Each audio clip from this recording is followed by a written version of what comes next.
Good morning and good afternoon. Welcome to this joint Atlantic Council and European Policy Center event on the EU-US Trade and Technology Council. I'm Georg Riekeles, Associate Director at the European Policy Center. I'll be moderating today's session.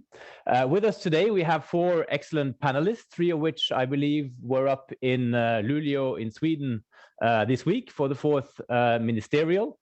Helena Fu is Director for Technology and National Security at the National Security Council at the White House. I think you're just back in Washington, so thank you for joining us. We have Rupert Schlegelmilch, who is Director for the Americas at DG Trade of the European Commission. Well known to these circles, of course. There's our very dear Francis Burwell, who is Distinguished Fellow at the Europe Center at the Atlantic Council, who's sitting here with me in Brussels. And finally, not least, we have Ingrid Serup, who is a Trade Policy Advisor at the Swedish Confederation of Enterprise, sitting in Stockholm, I believe. The title of today's 75-minute session is Debriefing the EU-US Trade and Technology Council. Where now? So that's what we're looking for. We're looking for a debrief, but we're also looking for the where now question, of course. We want to look a bit ahead. As this is online, I don't have that many points of order. I think we're looking for a lively, interactive discussion, of course. We would also very much welcome questions from the audience. The way we organize that is for you all to have the possibility to ask questions in the Zoom chat. The panelists can see those questions, of course, but in particular, I will be picking out then a couple of questions from the audience that I will address to the panelists. Before we kick off with the speakers, maybe just a word of self-promotion. This event today is part of a series of a project we're doing with the Atlantic Council. It's been going on for 2 years. We called it the EU-US TTC Track 2 Dialogue. We've held a number of roundtables working on trade and supply chain issues, green transition, and also technology issues, which have led to publications that you can find on our respective websites.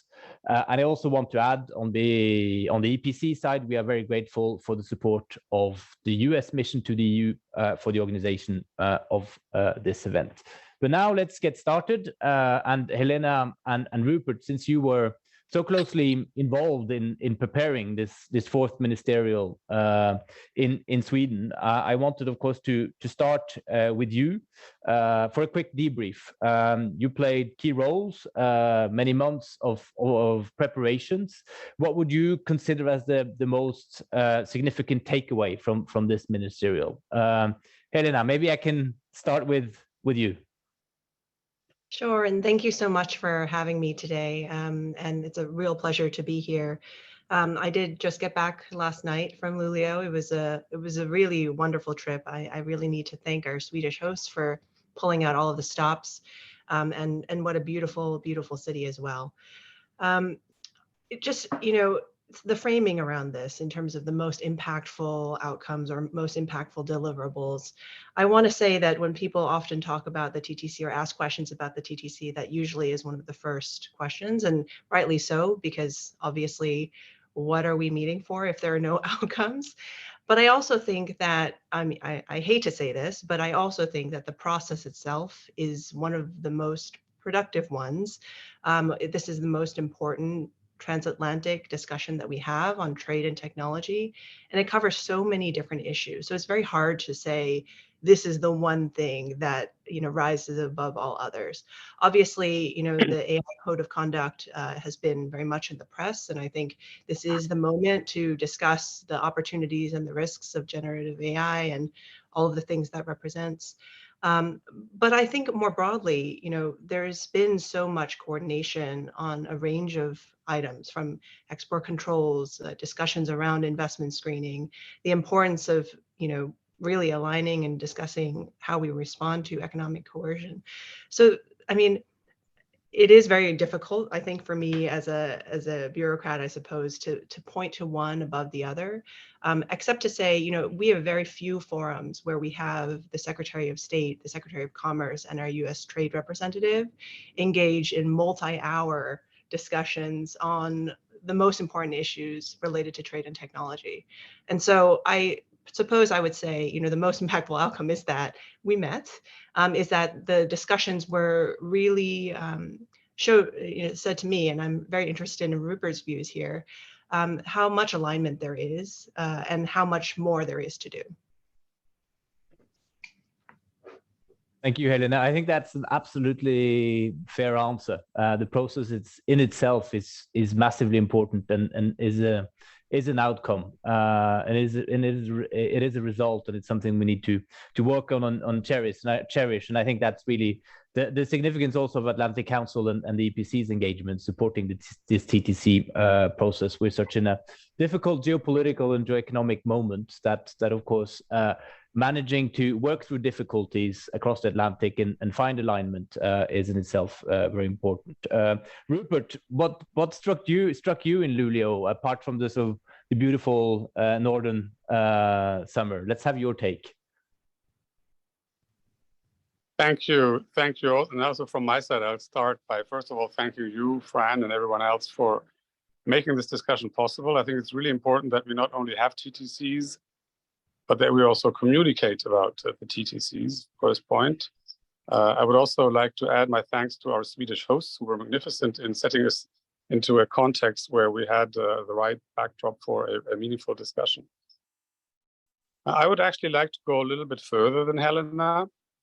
First, say a few words more granularly about the process, because the process is quite diverse. We have government-to-government discussions, which honestly, we don't have another forum. We don't have an agreement. We have no formal structure for EU-US trade relations, digital relations. So we have this ad hoc format, which serves us very well to get people together. This is, I think, what Helena also points out. But we also have a stakeholder dialogue. We had a pretty extensive stakeholder session, which I think is really important as part of the process to ventilate ideas. And personally, I can already announce that we took a few ideas from the stakeholder dialogue that you will see coming back for TTC5. I'll not say which ones, but I think this is really important. And something which is also very important for both of us is the social dialogue, which we had. So part of the process, another part of this very intense process, is the dialogue of the non-state actors who are actually most affected by what we're doing, talking about the global economy, which are our citizens, our workers, and our businesses. So this process in its own produces a lot of output, of joint up thinking, if you wish, which we'll see like the recommendation on forced labor with this sort of papers, that we actually have a very, very good interaction on these things, which otherwise are domestically driven. I mean, our forced labor discussion, your forced labor discussion in the US, and so on. And to make that into a joint piece of action is not only good for our common understanding, it's also more effective, let's be honest.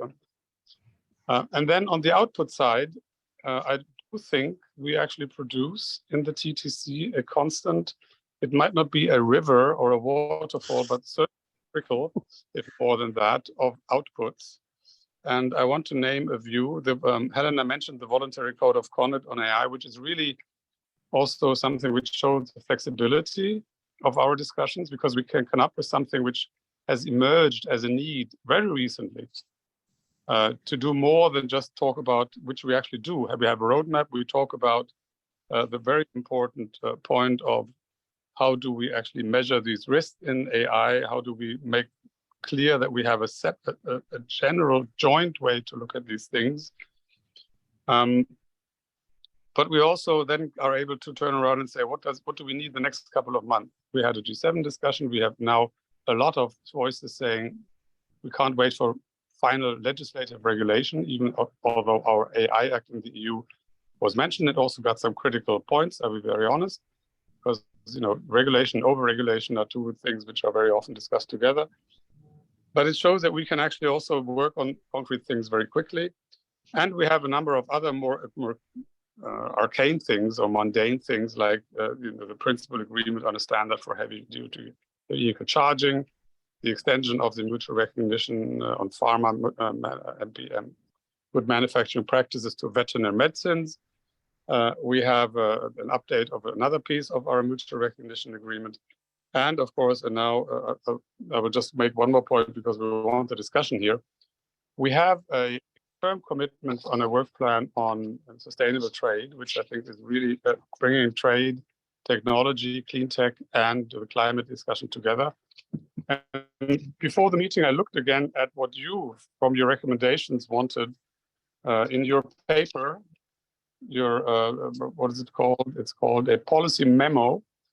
And you will see that many of the ideas on the second and third page about talking about clean technology and so on, what to do about that, standards to global emissions, zero circular economy and so on, all of this will be picked up. And we will certainly want to discuss with you how exactly to go about some of these ideas that you, as a stakeholder, put into the discussion in this memo. So I think we're also corresponding with some of the outputs to the requests, maybe not one-to-one, but certainly in the right direction with the same issues on the table that you and many other stakeholders have put out. So I think that is another outcome, which I think is very important for the future of the TTC and also corresponding to what our stakeholders want. I'll stop here. I'll be able to say later more maybe how the sessions went, the strategic sessions, but now this is my entry statement. And thank you very much again for taking that on board. Thank you, Rupert. That's excellent. So you pick out the initiative on sustainable trade, AI, MRA agreements, lots of things happening. Of course, thank you also for doing a bit of promotion of Atlantic Council EPC work and input to the process. That's most appreciated. You spoke about the trickle. I think the communique, of course, it depends how you print it, but it's I think it's a full 12 pages. So it's definitely more than a trickle. It is a very rich process, and well, there's a lot of content in the output. But Fran, let me now turn to you. You've been following this very closely since the beginning, since the startup of the process. You've been writing about it. You've been leading stakeholder discussions. Of course, you followed closely what happened in Luleå. What's your take on what we have on paper and what Helena and Rupert also have just set out? Well, I think that one shouldn't necessarily evaluate each of the TTCs as a standalone. So I think that we really need to see this almost in a way, the way the European Union itself works, where a portfolio advances little by little, and then at the end, you hope you end up with something really significant. I think, frankly, that's often hard for Americans because we're more used to the Big Bang legislative process, if you will, for good or bad.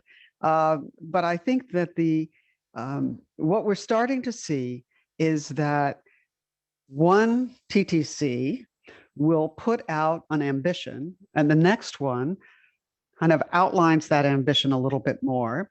And then we hope the next one will actually start producing documents that are, for example, the lists of phrases in AI, the taxonomy on AI, the words, that has been under negotiation for quite some time. What struck me, there were basically three things that struck me about this particular meeting. One is first, the continuing geopolitical nature of the TTC. The TTC, when it was established, was not supposed to be a geopolitical forum so much, but Vladimir Putin has made it that way. And there's no way to escape it. And I think it's in the third paragraph, it might even be the second paragraph, where Ukraine is mentioned for the first time with the pledge to do whatever it takes. And that continues throughout. And clearly, there's a reason that the export controls section in the declaration is one of the longer ones, because that's a more mature section or a more mature exercise. And it is one of the ones that has become more important for the governments involved. The second thing I'd say, along with the geopolitical nature, is that we're starting to see a significant amount of convergence, at least in aspirations. And I find along with the geopolitical elements like export controls, outward bound investment, I mean, they're not big promises here, but the aspirations, the concerns, the assessment of where we are, those are converging a lot. Along with those, you have what's happening with AI, and the statements on generative AI and ChatGPT. You also have a very interesting element, new, I forget if it's a statement or what the exact format is, but about the protection of children online and access by independent vetted researchers. So those are things that I think everyone is in favor of, but you're hearing more convergence by the two governments, if I can put it that way. Finally, I'd say the thing that I find challenging is how to evaluate the outcome. Helena mentions the process, and I think that's a very valid point. I think that, for example, the reaction in Europe over the Inflation Reduction Act would have been much worse and more sustained if there wasn't now this channel where individuals, high-level individuals, know each other and they feel a commitment to figuring things out rather than just criticizing each other. But I do think it's also clear that the TTC is not yet addressing some of the significant issues we have in front of us. We don't have a critical minerals agreement by the time of this TTC. It's not a surprise. We didn't expect to get it for the last month or so. We have the steel negotiations ongoing, and those are still problematic, I would say. But I think that, so for the business stakeholders, I know that there are some business stakeholders feel like the TTC is not addressing their issues. I think that's something that the process will have to deal with, the TTC will have to deal with. But I think overall, when you look at it, if we didn't have it already now, we'd have to invent it, given the geopolitical world in which we live. Super. So we do have a process from TTC meeting to TTC meeting. Yes. It does create convergence, and that is important. But of course, the road is still long ahead. There's plenty to come back on with respect to what you said, Fran, from platform regulation to AI to, of course, sustainability issues, US, IRA. But before we move on to those questions, Ingrid, you also spent quite a lot of time working towards this TTC. I think you were up in Luleå many times preparing not only the overall setting, but also, of course, working on substance issues. So now over to you. Give us your reaction, whether it's satisfaction or disappointment or ideas for the future. Yes, thanks. And thanks for inviting me, and also for interesting remarks and comments from Helena, Rupert, and Fran. Yeah, from my perspective, representing the Swedish business community, some of the most important things that I took with me from Luleå is that, first of all, that was already mentioned, it is positive that EU and the US met to discuss current issues related to trade, economic security, the green and digital transition. And I consider the vibe or the atmosphere during the days quite positive. It felt positive from our perspective, despite some disagreements of the past few months. So I think in the absence of a free trade agreement, TTC is really important for cooperation and for dialogue, and we need to also encourage that from the business community. And from our perspective, it is of course crucial that stakeholders are actively and systematically consulted on issues and areas that are discussed in the TTC, in the working groups, but also when it comes to the meetings that we just had in Luleå. And therefore, we find it very positive that the business community was given a place during the meeting. We worked, as you said, we were in Luleå a couple of times before this meeting and worked close with the Swedish presidency before the meeting. Rupert mentioned the stakeholder event that took place during the meeting, and we are happy about that, and that all commissioners and ministers participated in this. I think it was also good that we organized a dinner together with the Swedish presidency for policymakers from both sides. It was business and other stakeholders there. I think it gave the meeting a good start with fruitful discussions before the actual negotiations took place. We also organized a business exhibition with the companies in the forefront of the green transition, which commissioners and ministers visited and had a chance to talk to these companies. And I think all these together promotes dialogue between policymakers and policy takers, which in the end often leads to to better solutions and solutions for companies that actually are trading across the Atlantic and solution that works for them. And just commenting the results from the meeting a bit, and happy to come back to that, of course. But I think it's encouraging that the parties is undertaking to strengthen and increase cooperation in a number of areas, such as AI, to try to find common principles and terminologies and standards. And this is a bit tricky, I think, because the EU is already advancing when it comes to the AI Act. It's a very important area to continue cooperating within. We are pleased with the expansion of the mutual recognition agreements that were mentioned, cooperation and research on 6G, which I would see as a deliverable from this meeting, and the continuous dialogue on sanctions and export controls. And from the side of business, we would like, of course, to see more progress in the trade area, preferably market access and trade liberalization. And we understand that the TTC is not a free trade agreement, and it should not be underestimated. Like I said, it is a very important forum to discuss cooperation between the EU and the US and avoid that we're getting further apart with diverging rules and diverging standards. But I would still like to make that point and emphasize that we wish that we can go even further. It is also important that Fran mentioned some of the old conflicts, steel and aluminium and civil aircraft. We need long-term solutions in these areas, and that we make sure that no new trade barriers arise. We would also like to see a solution to the discriminatory elements in the IRA, of course, which is linked to the critical minerals agreement. We're happy that the statement is mentioning the work with the conformity assessment. Now it is important that the work is advancing, including in machinery, but preferably even broader than that, because this will make a difference for companies on both sides of the Atlantic and make it easier to trade.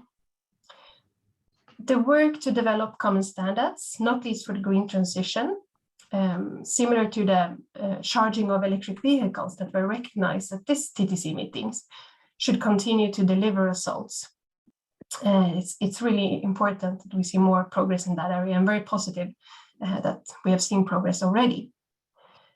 I would also like to mention that we are happy that it was mentioned in the statement that the parties will continue efforts to modernize global trade rules by seeking solutions to reform the WTO and to make progress before preparing for MC13. And we really hope that both parties will deliver on this and come up with concrete proposals. Thank you. I'll stop there. Super, Ingrid. I like the way both you and Fran, well, of course, you provided assessment, but you look very much ahead and you set the bar quite high in terms of all the other things that the TTC process needs to deliver on. And it's been 6 months of intensive work. I think it was an intensive meeting. It's a rather rich 12-page statement. So there's much for us to talk about now from indeed the tech side, AI, and other emerging technologies, economic security, the broader geopolitical picture. But we need to start somewhere, and maybe I can then pick up on something that in a way you all highlighted, and that's the role of the TTC in overcoming differences, irritants, conflicts, etc. So I wanted to ask then in that context, just sort of in a way to get it out of the way also, can we start with the US IRA, which sort of dominated TTC 3 in the US? Is this sort of over? Is this solved now? Have we moved on through the initiative on sustainable trade? I mean, there's a detailed work program, as you mentioned, Rupert. There's cooperation on clean energy. There are a lot of positives now. But what about the subsidy race, the discussions about distortive practices? I mean, how do you see this now? It was very painful, of course, at the last TTC meeting. Maybe I can start with you, Rupert, now.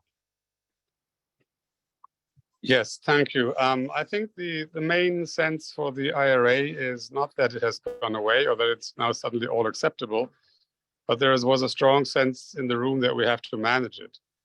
We actually put out also in the meetings, in the discussions, some of the evidence on where the battery investment is going. You can track that.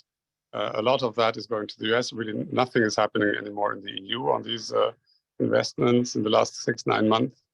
And this is certainly attributable to a large extent to what we discussed, that there's a big push or big pull, if you wish, to produce under the advanced manufacturing credit and with the electric vehicle credit batteries in the US. But again, this is a fact. We're not going to change the legislation. I think we have to now really discuss the more mundane things like, and we're still doing that, what kind of subsidies landscape do we want? Can we do anything to mitigate the effects? In semiconductors, I think we have done some major steps to avoid a race of subsidies. In any case, amounts on both sides of the Atlantic, people realize now are quite low compared to what is needed to really to de-risk massively on these issues. We're not there yet on the green energy. That's one of the reasons why we have this clean energy dialogue. I want to mention that, where the production subsidies risk, of course, especially on green hydrogen and other things, pure production subsidies risk to lead to a real misallocation of resources and the wrong signals to the market. So we're continuing these debates and trying to find ways to make sure that we can all live with this, not ignoring the fact that, of course, some European companies will massively benefit also from these subsidies, especially those who have a big footprint in the United States. But my job as an EU official is, of course, also to look at the small and medium-sized enterprises in Europe who might suddenly see that their components are not eligible for building wind farms or solar parks. So that discussion will continue, and there's a lot of guidance still forthcoming on how this will be implemented. So we're trying to, as a main objective now, to make sure that in those forthcoming guidances for some of these credits, because there are many programs here, it's 9, 10, or 11, that there is a clear recognition that flexibility helps everyone. So that, I think, is what I would like to say here. And it was not a dominant feature in the discussions, but I think many of the things we're doing, also by trying to use this, and you mentioned it yourself, Georg, the green initiative on green trade is also seen as a little bit as a way to have a positive news on this sector, to work on the things we can work on, and this includes technical barriers to trade. Sorry for being a bit nerdy, but the whole business of getting your products certified and approved in different markets can be quite painful. So these things should play a role, as does procurement, which should be a cutting-edge way to get new products accepted in the marketplace. So we have a few ideas, and as I said, we're going to work with all the stakeholders to turn this into something a lot more tangible by TTC 5. Okay, so in a sense, it's something that's being worked on. You say it wasn't a dominant feature, but obviously it's huge in the background, and it's far from solved in many dimensions of this. And you point to the next TTC meeting and perhaps further results by then. Of course, Helena, I don't want to put you in any way on the spot, because if there had been a result to reach on some of these issues by the TTC 4, well, it would have been in the ministerial. So obviously, I don't think there's much more you can say compared to that. But of course, it's what Rupert is pointing to is that there's a need, for instance, for the US and the EU to agree on what a subsidized landscape should look like. But maybe I can ask sort of the question then in slightly bigger terms, of a bigger framing. I think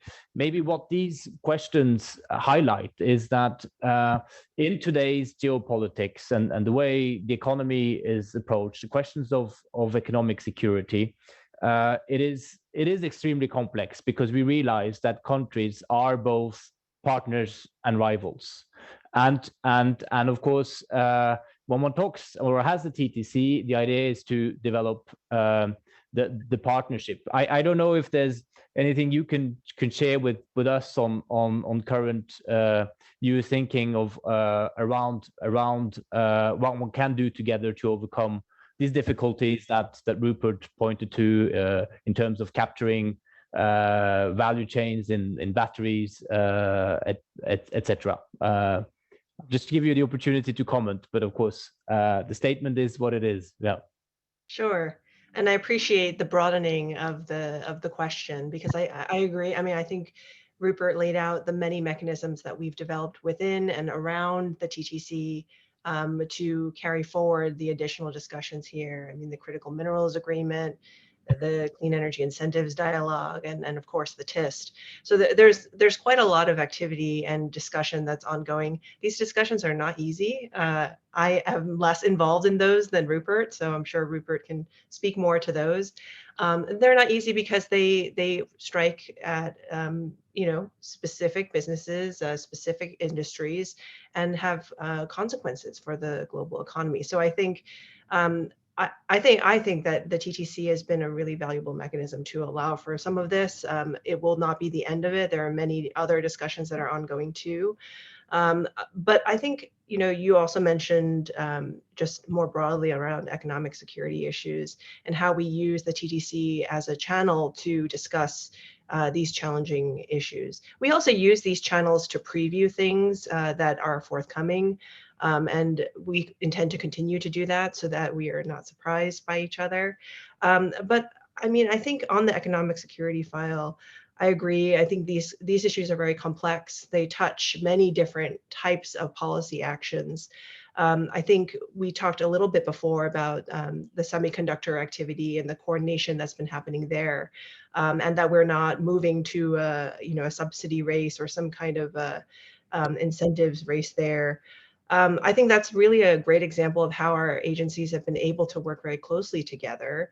And, coming out of this TTC, really wanting to focus on supply chains for semiconductors, more coordination there, coordination to prevent overproduction, or how to address potential overproduction of legacy chips, I think is another one. And then on research and development, as you know, we have quite a lot of funding going into research and development in the States and semiconductors. And there's a massive opportunity for our upcoming NSTC and IMEC to coordinate together. So, I would say that's just one microcosm. There's obviously other areas where we are doing the same, and we have very deep agency to agency engagement on things like investment screening or a range of these other topics. Obviously, export controls also comes to mind. So, I mean, if I could just also very quickly say, I think we talked a little bit previously about the length of the statements, which is never probably a good barometer, because I think the Saclay statement was over 30 pages or so, and we really tried to tone it down for the third in College Park. But really, Pittsburgh was about setting the foundation for the relationship. And we really saw Saclay as, setting out the sort of structure and the process. And, as we got to the third in Maryland, we focused on sort of announcing or focusing on the most concrete deliverables and how we could work with third countries. And in this fourth one, I think it's kind of a broad mix of both, right? There are concrete things that we want to work on together, but the process is continuing and underway. And I think that kind of underpins this discussion around how we address these larger geopolitical risks. Some of these things will not be highlighted deliverables within a statement, but a continuing line of effort. Excellent. Yeah, you sort of trace the history of the TTC process, and of course, makes me wonder what sort of the fifth meeting would be like. What kind of a meeting will that be? But we can come back to that at the end. I think it's really interesting how you, of course, bringing this back to the broader geopolitical setting, and of course, Fran mentioned Russia figuring very prominently in the text.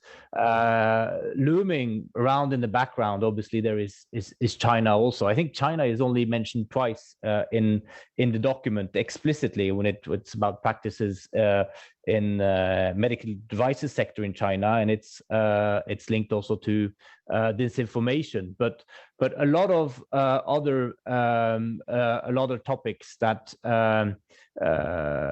are dealt with in this communique, of course, focus around concerns about China, be it in terms of economic coercion, non-market policies, and practices, and so on, and so forth. We had a G7 meeting not that many days ago where I think China was a very big topic, both in and around the meeting. How could you tell us how big China was in the topic of China was in the discussions, beyond what's in the statement, of course, but in the discussions amongst the principals, amongst the leaders, Helena or Rupert? Is this something you could comment on?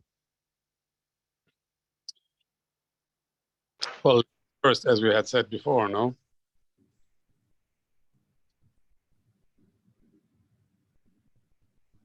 Helena, do you want to take that one first? Sure. The principals had a very frank and rich discussion. And so, obviously China did come up in that discussion.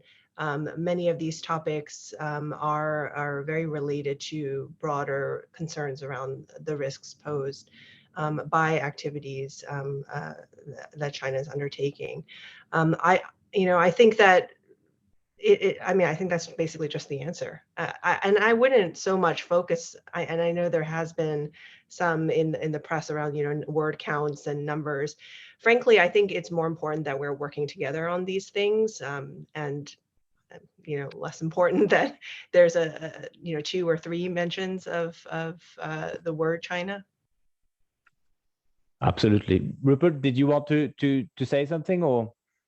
Well, I think I can completely concur with what was said. I mean, if you look at the themes that we discussed, and one is trade, sustainability, and supply chains. I mean, you immediately, of course, are thinking about supply chains, a standardization work where we have a lot of influence from other countries.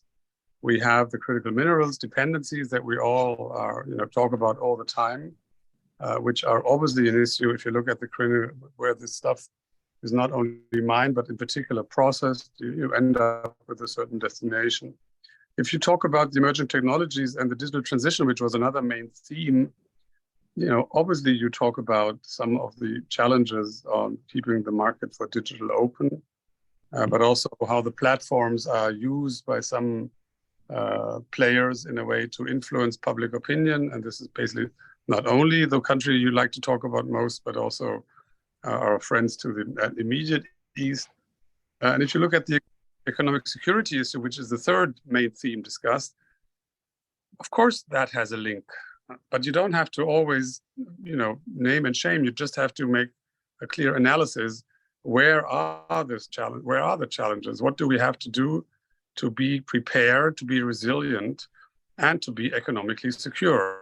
And that, of course, to a large extent, depends on other actors, and some of them are quite dominant. So I think the answer is you don't have to belittle the point. We have a huge challenge there, but there was also quite some discussion about that the answer cannot be just to decouple. The answer is to have intelligent answers to these questions without shooting yourself massively into the foot. So I think that's maybe a bit of a colloquial way to put it. But the word de-risking, which has been now used by many, including, you know, very well aware in Europe, is really what we're trying to do. And that is de-risking not only from one particular jurisdiction, but this is de-risking in general from the vulnerabilities which we have seen. Absolutely. Thank you, Rupert. All that is very clear, and I think the Commission is due to present a strategy, if that's what it's going to be called, on economic security now in the coming weeks. So of course it is going to be interesting to follow in months to come, how convergence and discussions continue to evolve on transatlantic level around these bigger geopolitical and geoeconomic issues. Ingrid, you're a person that sort of always, I've experienced in this process, sort of look for the positives, and I've sort of heard you say many times in stakeholder discussions that, well, talking like you did already today, actually talking about deepening transatlantic trade, often insisting that the first response to the demands for more economic security is precisely the first thing to do is to take away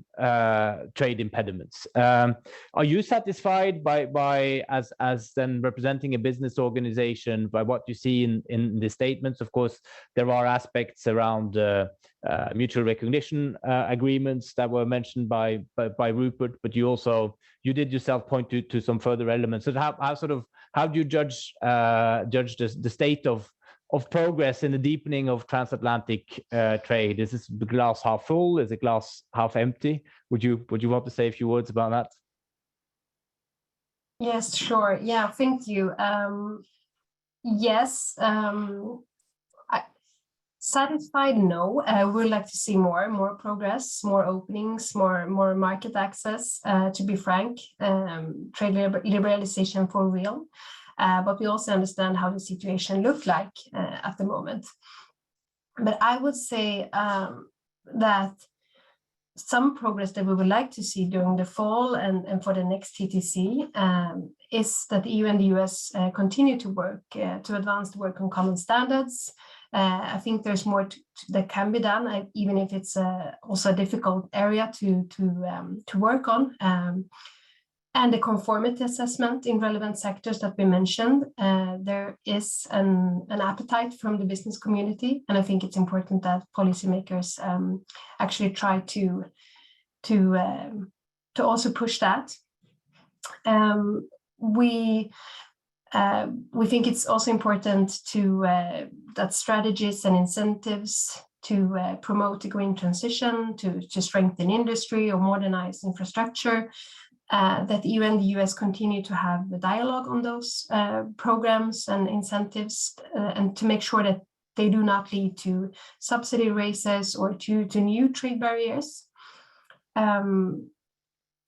I also mentioned the WTO in my previous remarks, and I think that's also important to continue pushing for, that we get the US on board to modernize the WTO rules and the WTO organization in general, the reform process. It is also essential that the EU and the US data privacy framework is implemented as soon as possible. And some of these areas are linked to the TTC, and some of them are outside of the TTC, but I would still like to mention them here. We're also curious about the process for the critical minerals agreement when it comes to the timeline, including the Commission asking the member states for a mandate. So these are some areas that I see would be interesting to follow up upon. But we are happy with some parts in the statement, but would like to see more. That's my short answer. Thanks.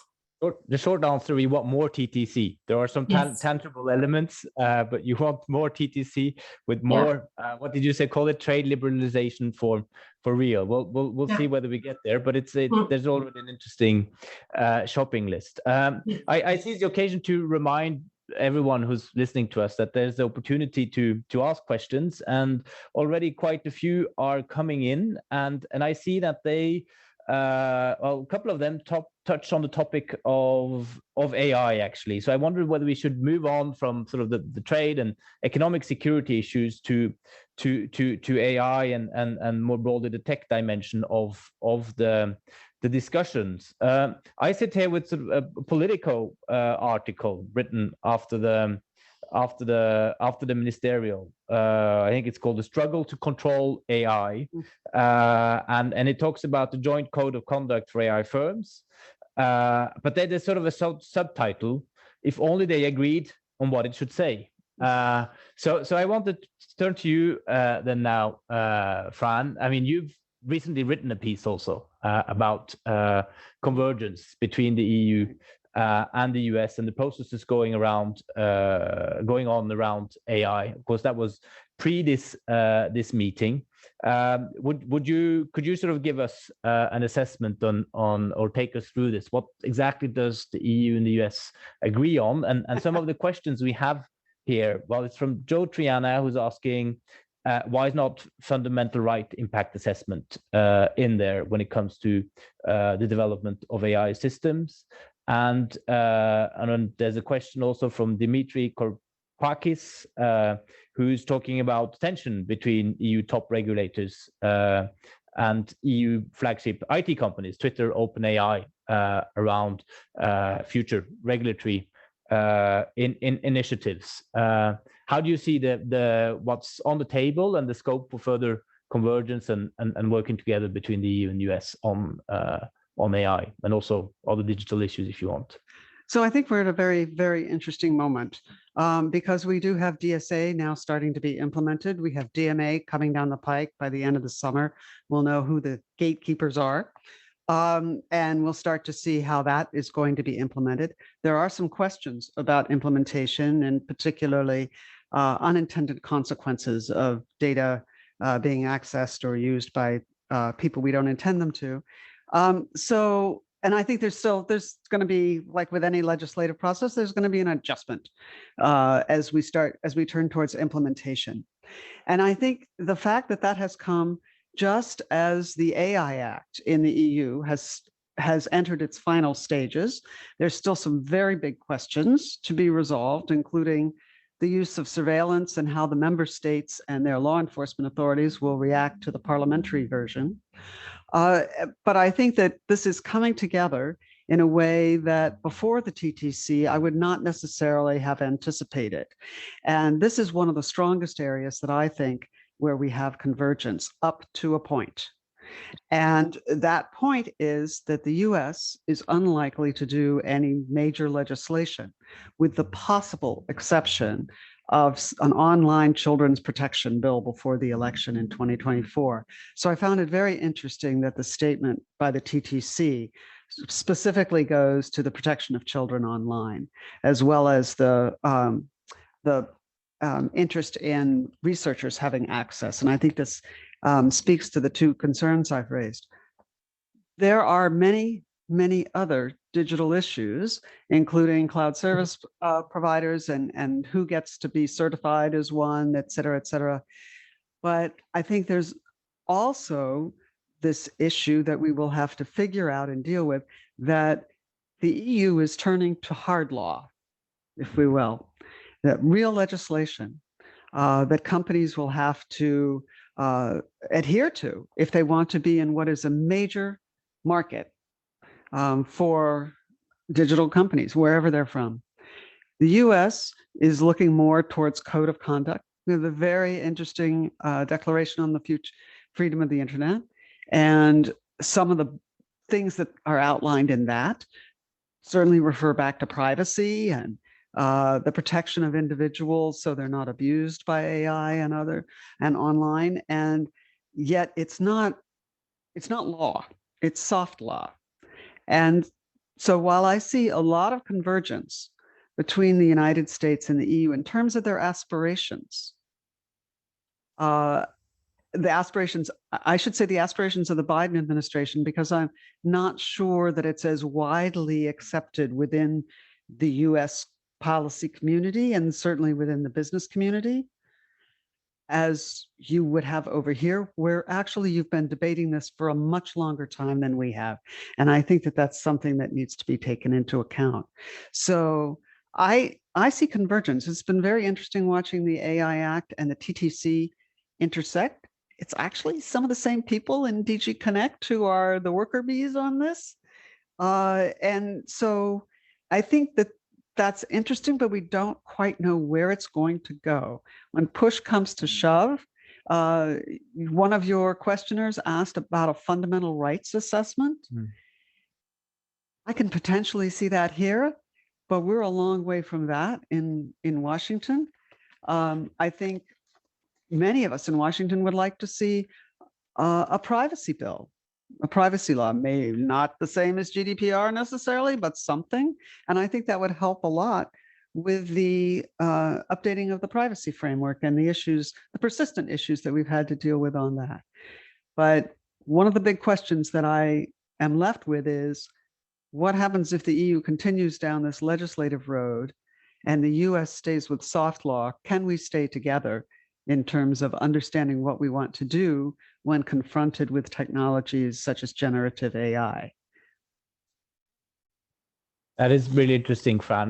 But maybe a bit unfairly, Helena, earlier I made you answer on subsidies, whereas your field is really the tech side of these discussions. So, but maybe I can then a bit more fairly now turn to you and well, Fran points to convergence, but she says convergence up to a point, and she also points very much to structurally different approaches in dealing with regulation around tech, around digital, between hard law approaches and soft law. I think there are differences probably also in terms of how precautionary one want to be around some of these technologies. But how do you see the scope for further work and convergence? Fran also, well, there was an explicit question about fundamental rights assessment, impact assessment, whether this is something that can be done. Fran pushed it further and said, well, in the US, there are many that wish for a privacy bill, but also said that maybe it's only on online children safety that one will see something concrete and tangible and in law in the US. How do you see this debate evolve in the US on the US side, and how do you see the potential for further work and convergence with the EU and also potential difficulties coming up? Thank you for that more fair question. And also want to say, really, Fran, what you've said really captures the alignment that's coming into place, really underpinned by the very substantive work that's gone on in this risk management framework. And, you talked about the key terms that were identified. And I think that's fundamentally where you need to start is, are we talking about the same things? Do we agree on what those things are? And then how do you manage things? How do you measure them? And how do you manage them if you can't measure them? And that happening in, as you say, in the background of the development of the EU AI Act, did come up in the discussion. Obviously, concerns on our end around, what the text of the EU AI Act might say, implications for things like law enforcement. But more broadly, I would say, on the whole critical and emerging tech file, I think the concern is, we really want to be in a place where we're first together, and we don't want there to be policies or regulations in place that prevent us from doing so, prevent us from working together closely, so that we can really maintain our shared leadership in these very important areas, whether it's AI or it's in quantum or 6G and beyond. And so, I also did want to flag the AI Bill of Rights that was put out by the White House last year as framing some of these very, very fundamental issues that we are thinking through and trying to wrestle with when it comes to the implementation of AI. But these things sort of are all, as you say, in the same ecosystem. We want to find a way for them to come together. I think that the stakeholder event was actually quite interesting on generative AI. The call for more standardization, the call for having global standards like transparency. I thought that was very interesting, and really, that there are some things that need to be international. They have to be international because then we won't be able to work together if they're not. And some things may diverge, right? But that we would need to be able to work through them. The question is, where and on what topics are those going to be? And that's going to be the hard work of the next few months. But I know that the tasking here is to move forward with haste, So that is our intent and our plan to do so. So AI could again be a big topic at the next meeting, and another major. Yeah, AI has been there from the beginning, and I think in each stage of the discussion, it's evolved and it's grown. There had been discussions around the privacy enhancing technologies within AI. There's also been now this development of this AI to address global challenges, right? So how can we bring some of these technologies to bear to jointly work together on, issues that are very important for people all over the world, right? How we address climate change, how we address extreme weather. And so I think there's a very broad plan of work around AI. And I just want to quickly go back, Fran, you mentioned also this work that we're doing around the joint principles for the protection of children and youth online. This is why, when you, in the beginning, when we were talking about what are the highlights of TTC, I find it extremely difficult to compare the very, very robust work that's happening on the tech and democracy shared values agenda, right? Whether it's how we're finding ways to better exchange information on foreign information manipulation and interference, or protecting human rights defenders online, how we contrast that with our work on digital connectivity in third countries. They're all so important. They touch different stakeholders, but I think that is part of the beauty of the TTC work, is that it is large enough of an umbrella to encompass all of these things. Excellent, thank you, Helena. And you mentioned, or you addressed the issue also about privacy enhancing technologies, on which we had a question. You mentioned quantum. A task force is set up on quantum. It's a rather brief paragraph, but of course it's a foundational technology for the future, where you have obvious strengths in the US, but also in Europe, and it's technologies that can come in, and also maybe not exactly in the similar ways as discussions around general purpose AI today, but it's part of the same ecosystem in a way of technologies that can have a huge impact on our societies. And of course, for quantum, there's a question of post-quantum encryption and a lot of things happening. Exactly. Is there a roadmap for this task force on quantum technologies? How specific is this by now, if I may ask? Yeah, it is more specific than that. We've had expert teams from both of our governments really start to engage on topics like the reciprocity issue on participation in US and EU public research. I think it's really important because we are both such leaders in quantum information science and technology that it would absolutely make sense that we would be able to participate fully in each other's innovation ecosystems. But there's also been robust discussions around how we do benchmarking in this new technology, and what are the most sensitive parts of that value chain, so that we can really help inform some of the policy related discussions.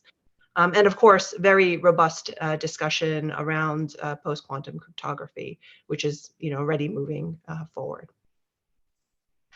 Excellent. Thank you, Helena, for answering in such details around those technological issues, and also you, Fran. I see time is flying, and we have a little more than 10 minutes left. I want to try to cover a couple of more of the questions that have been asked in the chat here. There is an anonymous attendee.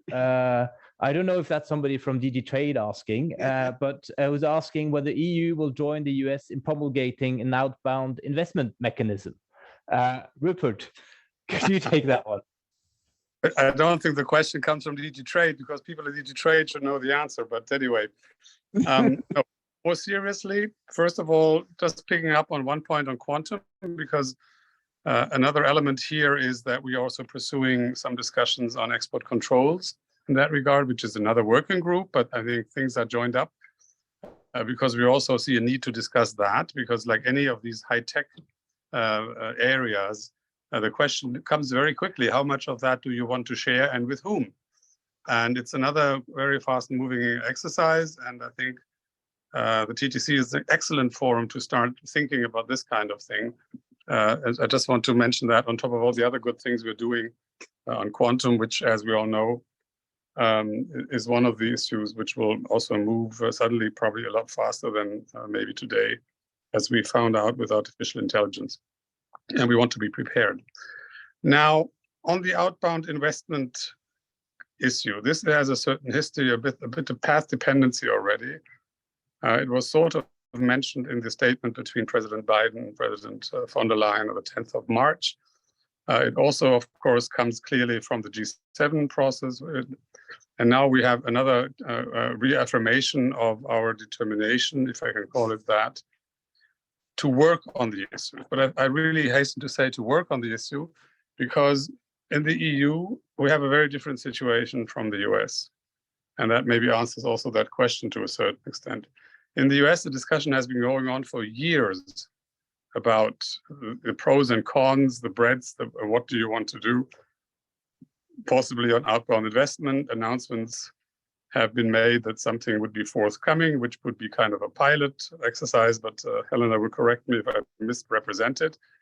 A very limited, or as many of our American counterparts say, possibly a very small plot with a very high fence and not a very big plot with a very low fence. So the question is, what do you actually want to control and how do you want to do it is still out there. In the EU, we're just starting the discussion.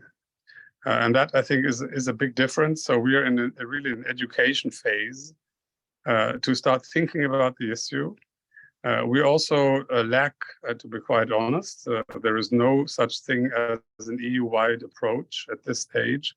There is no legal basis even, and even in the member states, you probably have a hard time to find legal basis for this sort of thing.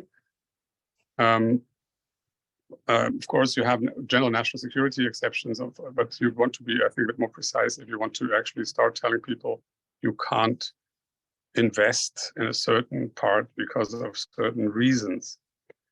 So it's a very early day, but of course, there is a need to discuss it because we also have one objective, which I think is common with the United States, and that is we don't want to knowingly or involuntarily help the buildup of certain technologies, capabilities, I think, as the defense people would say, in countries which are basically not our friends. I think that is obviously true.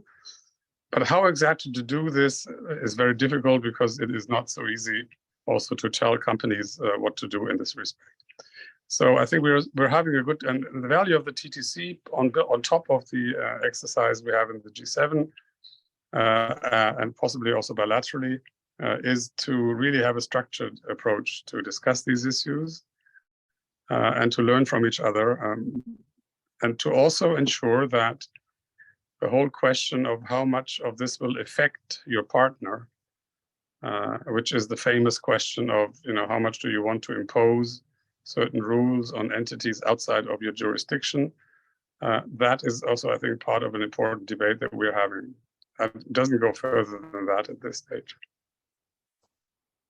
All right, thank you, Rupert. That's a very detailed answer to a complex matter. I think we all see that. I'm very tempted now because you sort of almost invited to that because you jumped in on quantum and mentioned export controls, and if I may ask sort of a follow-up question on that. Of course, there are discussions or there were discussions at the ministerial around export controls as reflected in the statement, but of course it's another area for necessarily complex discussions, both technically and politically, and there's a bit of history, of course, on export controls, a recent history and a history going much further back, and I think in Europe, when it came to the export control decisions taken by the US administration last October, was it, I believe, around semiconductors, there was a preoccupation in a way that, you could look at it from different angles, but that Europe's answers, Europe's readiness wasn't up to scratch in a way, that maybe Europe was lacking a bit of agency in these discussions. Since you mentioned export controls, Rupert, is sort of the signal now through quantum, other topics, that there's more engagement between the EU and the US preparing such decisions, so that one avoids surprise elements and maybe can do it more in a prepared and collaborative way. Would that be a fair assessment of what you were pointing to? Yes. So more detailed answer, if you wish. We have a very good cooperation on export control. We have a well-functioning working group. I don't want to say anything that is misleading in respect. We worked very well together across the Atlantic on the whole question of export controls vis-a-vis Russia, when there was a real crisis, and we had to ask very quickly. We have a good discussion now on circumvention, because we also see, in order to be effective, we have to do more on that. So I think the cooperation is overall very well and going very well. But it's also not a secret that the October semiconductor export control that you mentioned came as a bit of a surprise, or at least as far as I'm concerned, and maybe some particular entities in some member states might have been a little bit better informed. But overall, I think that was a process which went probably with some toeing and froing, if I may say so, also in the US, a little bit under the radar screen, certainly of our colleagues in Washington. And the information that this was coming, it was passed on before it actually started, so that is already a good thing. But I don't think there was a chance, if I may say, to have maybe the full kind of discussion that we would have liked to have, because on the semiconductors, and that has been widely, I think, debated, discussed, and whatever in the press, there were quite some effects on European companies. And not only in one member state, but the whole supply chains in Europe was affected on some of these measures. And so this is something which we really want to avoid in other areas. And of course, the need to possibly strengthen, expand, or do different things on quantum, in my view, is obvious as this develops further. And that is why I'm mentioning it here as a particular good example of where we can do a lot of good work together in the future. Thank you, Rupert. I think, again, we come back to this function of the TTC. Its fundamental, essential function, which is creating engagement to find solutions. And it's really, well, maybe not surprising, but it is interesting to hear the number of issues on which this work is progressing. It's never easy, but it needs to take place. We're now in the final 5 minutes of today's conversation. So we'll have to start wrapping up now. And I thought then maybe I should ask you all one last question. And please be relatively brief, given the time we have left, and I'll proceed in reverse order. So starting with Ingrid and ending with Helena. But I think the title of this session was also "Where Next?" We've touched upon it quite a lot already. There have been some wish lists drawn up for what we would want to see in TTC 5 already. But if you were to comment quickly on saying, where should the TTC go now, either on substance or on process? How can we make it even more relevant? How can we anchor it, institutionalize it? Of course, 2024 is a year of important elections also. So I'd be very interested in having your comments of all of you on those topics. But we'll start with you, Ingrid. Thank you. Thanks so much. I think I'll be brief because I already mentioned the progress in areas already when it comes to standards, conformity assessment, solving disputes, dialogue in different areas. So I'll focus on the process, and from our perspective, I would like to emphasize the need for stakeholder consultation to continue and transparency towards stakeholders regarding actually what is discussed in the different working groups. Not only organizing stakeholder events during the TTC, which is also important, but it is important to regularly discuss with stakeholders and businesses and get their input on the work that is actually discussed. And I think this kind of forum is really essential and helpful. So I'll focus on that and stop and thank all of you. Thank you, Ingrid. Fran? So I would pick on two things within the TTC and 3 things outside the TTC. The 2 things inside the TTC, first is a real progress on the Transatlantic Initiative on Sustainable Trade. It's a serious effort to launch what has been identified as the Circular Economy Initiative and the Government Procurement Initiative. I think this is something that not only could be good for the planet, but would be good for business stakeholders to see more value in the TTC than they have been. And the second thing I'd say is the clean energy incentives dialogue. I would love to come back here in 6 months or whenever it's exactly held and have Rupert talk about that in the same way that he talks about semiconductors and having managed the chips subsidies, and have Helena do the same. In terms of the things outside the TTC, the next TTC's likely to happen in the late fall. We don't know, but just as a guess based on past practice. By then, we can hope to see a critical mineral agreement. We can hope to see a finalized updated privacy framework, and we will have had the deadline for the green steel negotiations. And I think all of those are things that will significantly, whether they're done or whether they're not done, significantly changes the atmosphere around the TTC. We've also heard, although nothing's been announced, but I think there are anticipations, let's put it that way, that there might be a summit before the end of the year, a US-EU summit. And that too could play into the TTC in an interesting way, if in fact that is on the cards. Excellent. Thank you, Fran. I'm not going to ask you, Rupert, to confirm or give us a date for the US summit, but your expectations, how much of what Ingrid and Fran point to do you think we can work on and make progress on after the summer into towards the end of the year? Thank you. No, I can actually subscribe to everything which is said. I think we need to make sure that the TTC is becoming even more the to-go-to place for the economic discussions we're having and the interconnection with security and technology, which was its main objective from the beginning, let's not forget. I think the distinction between what's in, what's out is slightly artificial, becoming slightly artificial, because quite a lot of time actually was spent on the steel discussion in the so maybe not so much on privacy, but many of the data issues which will come up in the future will also be dealt with, I think, in the TTC.